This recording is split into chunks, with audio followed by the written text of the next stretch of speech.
You know that feeling you get sometimes that the world is just getting more and more unstable, more unpredictable? Well, you are definitely not alone. And today we're going to unpack a really powerful way of thinking that helps make sense of it all. It really is the question on everyone's mind, right?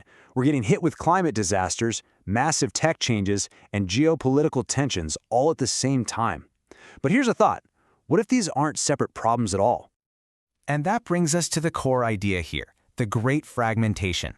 The thinking is that we're not just dealing with a to-do list of separate issues. Nope, we're looking at a single giant system where each crisis actually feeds the next one, creating this loop of instability that just keeps reinforcing itself.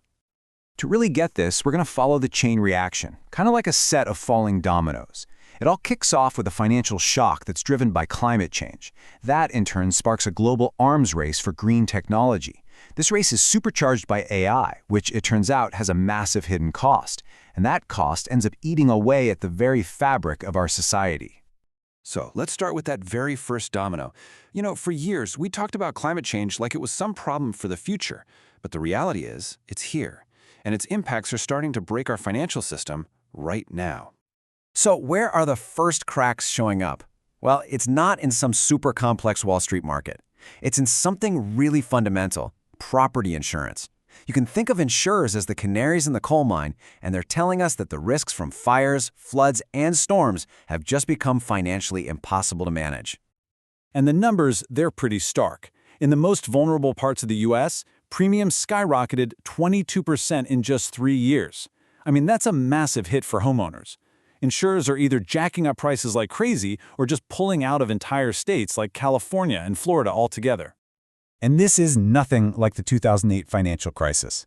As this quote makes painfully clear, the cause isn't some temporary market bubble, it's a permanent physical reality. And think about it. Without insurance, you can't get a mortgage. We're talking about trillions of dollars in household wealth that's at risk of just evaporating, with no way to get it back. So this massive market failure basically forced governments to jump in. But instead of a coordinated global plan, their reaction lit the fuse on the second domino, a really fierce geopolitical race for technological supremacy.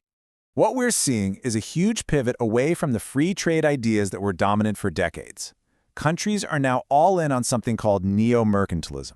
In simple terms, it just means governments are actively intervening with huge subsidies and protectionist policies to build up their own strategic industries, especially in green tech.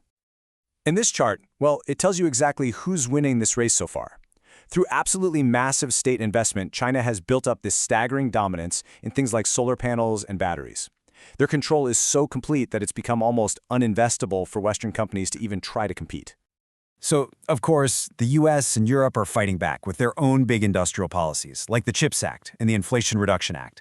The whole goal is to bring manufacturing of critical tech, like semiconductors and green energy, back home, or at least to friendly nations. And the most important weapon in this entire global contest? You guessed it, artificial intelligence.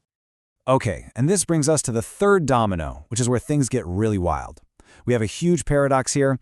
The very technology that's seen as the key to solving climate change, AI, has this hidden environmental cost that's creating a whole new crisis. And look, let's be clear, AI has incredible potential for good. It can help us design way more efficient batteries, optimize our power grids, and make renewable energy sources like wind and solar way more predictable. But, and this is a really, really big but, its explosive growth is creating this massive side effect that nobody really priced in. The amount of resources that AI consumes is now so huge that it's actively working against the very climate goals it's supposed to be helping us achieve. Just look at the electricity demand. The power needed for AI data centers is projected to more than double by 2030. Now, in the short term, where's that power going to come from? The existing grids, which means natural gas in the US and coal in China. So the tool for the green transition is actually making us more dependent on fossil fuels. And it's not just electricity. AI is incredibly thirsty. A single large data center can gulp down millions of gallons of water every single day just for cooling. And they're often built in places like Arizona that are already dealing with severe water shortages. This puts an unbelievable strain on public infrastructure. So that's AI's physical footprint. Now we get to the final domino, AI's business model. And this one acts like a corrosive acid on our society and our ability to solve any of these problems. This right here is the engine of the modern digital economy. It's a self-reinforcing flywheel. See, the more you engage with the platform, the more you scroll, click, and watch, the more data it collects on you. That data is then used to train ever more powerful AI models, which then get used to predict your behavior and design content that keeps you hooked for even longer, which of course generates even more data. AI has totally changed the game. I mean, we've moved from the old world of advertising, which was all about persuading broad groups of people, to AI-powered manipulation of individuals. It creates a unique digital persona for every single one of us, predicts our vulnerabilities, and then delivers hyper-targeted content designed to exploit them at a scale that is just unimaginable. And the consequences for society? They are severe. This whole model drains money away from real journalism, which makes it way easier for disinformation to spread like wildfire. It fuels political polarization because outrage gets more engagement. And right when we need to take collective action to solve huge problems like climate change, the very business model of our information system is busy destroying the social trust we need to do it.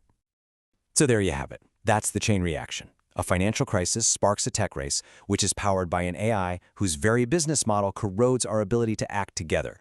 And all of this leads to a pretty clear and frankly, pretty sobering conclusion. Trying to solve each of these problems in its own neat little box is just doomed to fail. We can't use small, incremental policies for a crisis that is this systemic and this interconnected. Our old ways of thinking are just not built for this new reality. Which of course leaves us with the most important question of all. We can see the old systems failing under the incredible strain of this great fragmentation. So the real challenge for all of us is to stop trying to just patch them up and instead to start thinking about how we build entirely new systems, ones designed not just for efficiency, but for systemic resilience.